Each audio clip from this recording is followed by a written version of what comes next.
नमस्कार, आप देख रहे हैं हेडलाइंस न्यूज। दिन भर की ताज़ा खबरों के लिए अभी सब्सक्राइब करें, साथ में बेल आइकन भी प्रेस कर लें। खबरों में आगे बढ़ने से पहले वीडियो को लाइक जरूर करें और अपने दोस्तों के साथ ज्यादा से ज्यादा शेयर करें। और आप किस राज्य शहर से न्यूज को देख रहे हैं, कमेंट में जरूर लिखें। बता दें, बिहार के पूर्व मुख्यमंत्री और हिंदुस्तानी अवाम मोर्चा के नेता जीतन राम मांझी के हालिया बयान से बिहार की राजनीति गर्म हो गई है। उन्होंने बीजेपी से संपर्क की बात पर कहा है कि राजनीति में कुछ भी संभव है। हालांकि उन्होंने ये भी कहा है कि अभी वैसे हालात नहीं। दरअसल मीडिया ने उनसे प्रशांत किशोर के उस दावे पर सवाल किया था, नीतीश कुमार दोबारा बीजेपी से हाथ मिला सकते हैं। जीतन राम मांझी ने कहा है कि राजनीति में 2 और 2 4 नहीं होता, इसका जोड़ 6 और बराबर भी होता है। उन्होंने उदाहरण देते हुए कहा है कि महामाया बाबू ने भी पाला बदला था। जनहित में नीतीश कुमार के पाला बदलने के राज को लाभ होगा तो हम उसका स्वागत करेंगे। राजनीतिक रणनीतिकार प्रशांत किशोर ने 19 अक्टूबर को दावा किया था कि बिहार के मुख्यमंत्री नीतीश कुमार भाजपा के संपर्क में हैं। शनिवार सुबह गुजरात के मंत्री हर्ष सिंघवी ने कहा था कि दिवाली का त्यौहार शुरू हो रहा है। लोग खरीदारी से लेकर मंदिर दर्शन के लिए जाते हैं। इसके लिए 21 अक्टूबर से लेकर 27 अक्टूबर तारीख तक ट्रैफिक पुलिस के जरिए किसी भी तरह का कोई दंड वसूल नहीं किया जाएगा। राज्य सरकार के इस फैसले को लेकर MIM प्रमुख असदुद्दीन ओवैसी ने तंज किया है। उन्होंने ट्विटर पर लिखा है कि 2021 में गुजरात में 15,200 सड़क यातायात दुर्घटनाएं हुई, जिनमें 7,457 लोग की जान चली गई। भाजपा गुजरात सरकार का यह रेवड़ी बोनस लोगों की जान जोखिम में डाल देगा। दिल्ली NCR में अक्टूबर-नवंबर के समय त्योहारों के बीच डेंगू का कहर भी बरपने लगा है। हाल में नोएडा में डेंगू से मौत के पहले मामले ने डरा दिया है। यहाँ के कैलाश अस्पताल में एक 38 साल की युवक की डेंगू के चलते मौत हो गई है। युवक गढ़ी चौखंडी में रहता था और पड़ोसी उसे अस्पताल में भर्ती कराए गए थे। उसके खराब हालत से चलते उसे सीधे वेंटिलेटर पर रखा गया था। युवक की मौत के बाद अभी तक कोई परिजन उसका शव तक देखने नहीं आया। उधर उत्तर प्रदेश की संगम नगरी प्रयागराज में डेंगू का कहर लगातार बढ़ता जा रहा है। प्रयागराज जिले में LIG टेस्ट में अब तक 575 डेंगू के मामले सामने आए हैं। यूपी के अयोध्या में दीपावली की धूम में पहली बार दिवाली पर प्रधानमंत्री नरेंद्र मोदी भी अयोध्या पहुंच रहे हैं। यूपी सरकार आयोजन को भव्य और दिव्य बनाने में जुटी है। मुख्यमंत्री CM योगी आदित्यनाथ ने सोशल मीडिया प्लेटफॉर्म पर अपनी DP बदलकर अयोध्या की इस दीपावली को भव्य रंग दे दिया है। उन्होंने ट्वीट के जरिए लोगों को दीपोत्सव में शामिल होने का खुला न्योता दिया है। अयोध्या में इस बार दीपोत्सव 2022 मनाया जाएगा। 23 अक्टूबर को प्रधानमंत्री खुद पहुँचेंगे और उनकी अगवानी खुद CM योगी आदित्यनाथ करेंगे। मानसूनी बारिश के बाद उत्तर अंडमान सागर में चक्रवाती तूफान सितरंग का खतरा मंडरा रहा। IMD की ओर से जारी बुलेटिन में कहा गया है कि उत्तरी अंडमान सागर के ऊपर कम दबाव के क्षेत्र डिप्रेशन में बदल गया है। यह डिप्रेशन क्षेत्र फिलहाल पश्चिम बंगाल के तटीय क्षेत्र से लगभग 1460 किलोमीटर दक्षिणी पूर्व में स्थित है। 24 अक्टूबर तक इसके लिए चक्रवाती तूफानें बदलने की संभावना है। मौसम वैज्ञानिक का कहना है कि चक्रवात सितरंग के कारण ओडिशा में भारी बारिश भी हो सकती है।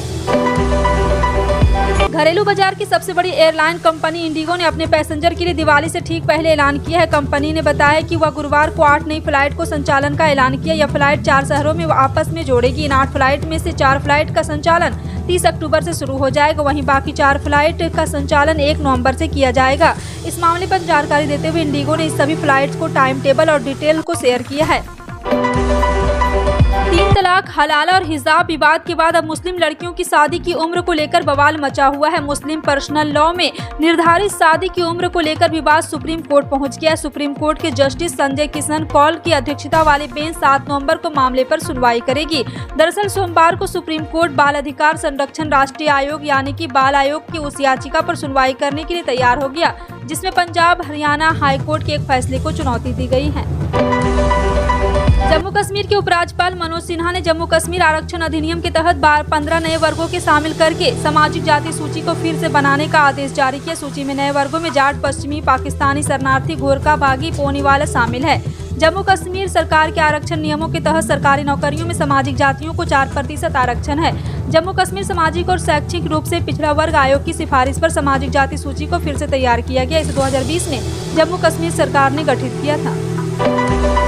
प्रधानमंत्री नरेंद्र मोदी शनिवार को वीडियो कॉन्फ्रेंसिंग के जरिए मध्य प्रदेश के 4.5 लाख लोगों के गृह प्रवेश कार्यक्रम में शामिल हुए और घरों का उद्घाटन किए। लाभार्थियों को प्रधानमंत्री आवास ग्रामीण योजना के तहत सरकार से घर मिले हैं।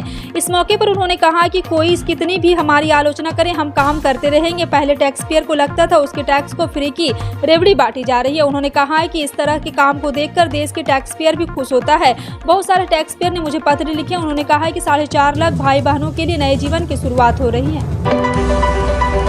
हिंदी में MBBS कोर्स शुरू करने के बाद अब मध्य प्रदेश के चिकित्सा शिक्षा मंत्री विशु सारंग ने इस साल दिवाली के पहले धनतेरस पर प्रदेश के सभी मेडिकल कॉलेजों में भगवान धन्वंतरी की पूजा कराई है। खुद मंत्री ने भोपाल के गांधी मेडिकल कॉलेज में पूजा अर्चना की। मध्य प्रदेश के चिकित्सा शिक्षा विभाग ने फैसला किया है कि मध्य प्रदेश के सभी मेडिकल कॉलेज में धनतेरस के दिन पूजा की जाएगी। धन्वंतरी की पूजा मेडिकल कॉलेज में की जाएगी। देश की इलेक्ट्रिक स्कूटर निर्माता कंपनी ओला इलेक्ट्रिक ने आज अपना सबसे सस्ता इलेक्ट्रिक स्कूटर ओला S1 एयर लॉन्च कर दिया है। ओला इलेक्ट्रिक CEO भावेश अग्रवाल ने 22 अक्टूबर को वर्चुअल इवेंट के माध्यम से यह स्कूटर लॉन्च किया। यह स्कूटर कई बेहतरीन फीचर के लेस है और इसके बेहतरीन फीचर की बात करें तो इस स्कूटर में आपको म्यूजिक सिस्टम देखने को मिलेगा। इस स्कूटर में पार्टी मोड भी दिया गया है।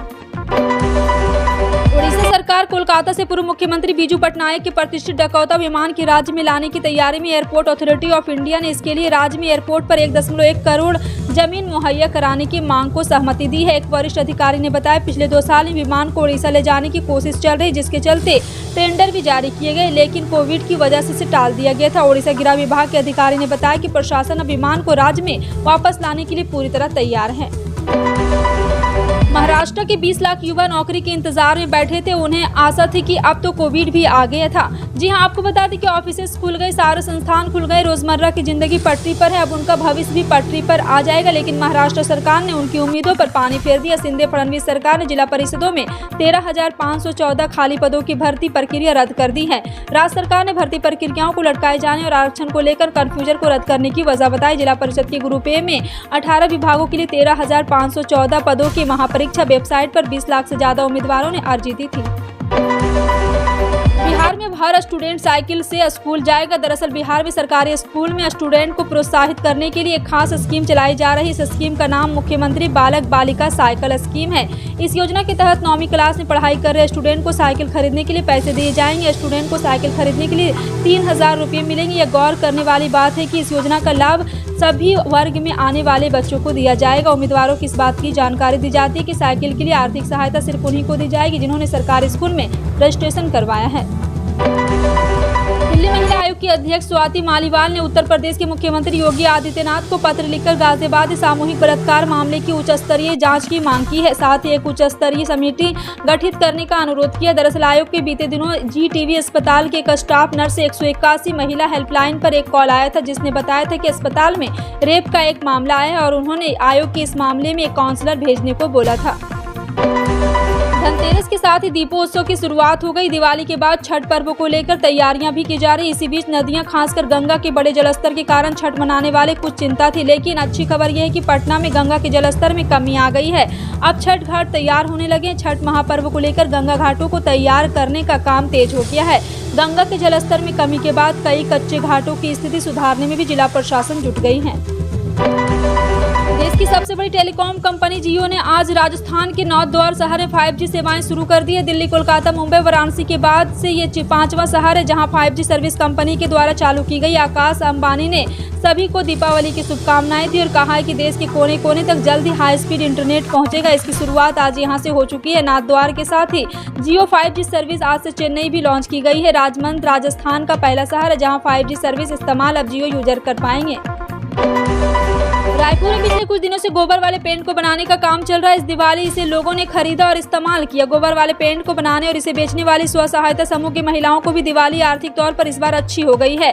गोबर से पेंट बनाने का काम रायपुर के जरवा इलाके में हो रहा है, जहां गौठान में गोबर से इसे तैयार किया जा रहा है। इसे प्राकृतिक पेंट कहा गया। ये बिल्कुल वैसा ही है जैसे डिस्पेंसर बाजारों में मिलता है।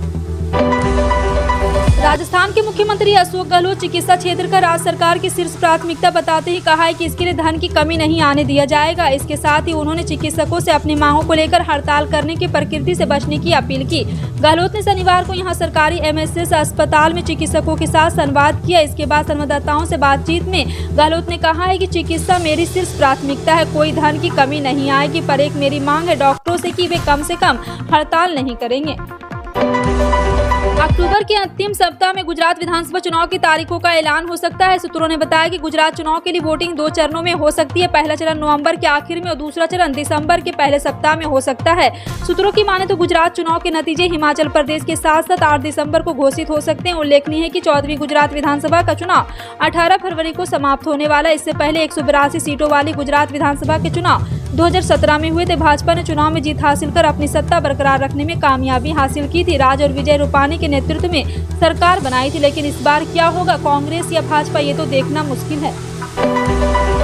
मस्जिदों में बंद करवाए गए लाउडस्पीकर मामले के बीच कर्नाटक की भाजपा सरकार ने राज्य में 10,000 से अधिक मस्जिदों को आजान की लाउडस्पीकर को उपयोग करने का लाइसेंस दिया है। आधिकारिक सूत्रों ने शनिवार को बताया कि गृह विभाग ने लाउडस्पीकर नियंत्रण नियमों के तहत मस्जिदों और अन्य धार्मिक स्थलों पर लाउडस्पीकर के उपयोग के लिए आवेदनों की समीक्षा के बाद लाइसेंस दिए गए। मस्जिद समेत सभी धार्मिक स्थल के कुल 17,850 लाइसेंस दिए गए। लाइसेंस की अवधि 2 साल के लिए होगी और इसके लिए 450 रुपये के शुल्क का भुगतान करना होगा। आपका इन सभी खबरों पर क्या कहना है, कमेंट सेक्शन में टाइप करके जरूर बताएं। इसी तरह की पल पल की अपडेट जानने के लिए जुड़े रहें आप अपने हेडलाइंस न्यूज के साथ। मिलते हैं अगली बड़ी खबर में, तब तक के लिए जय हिंद।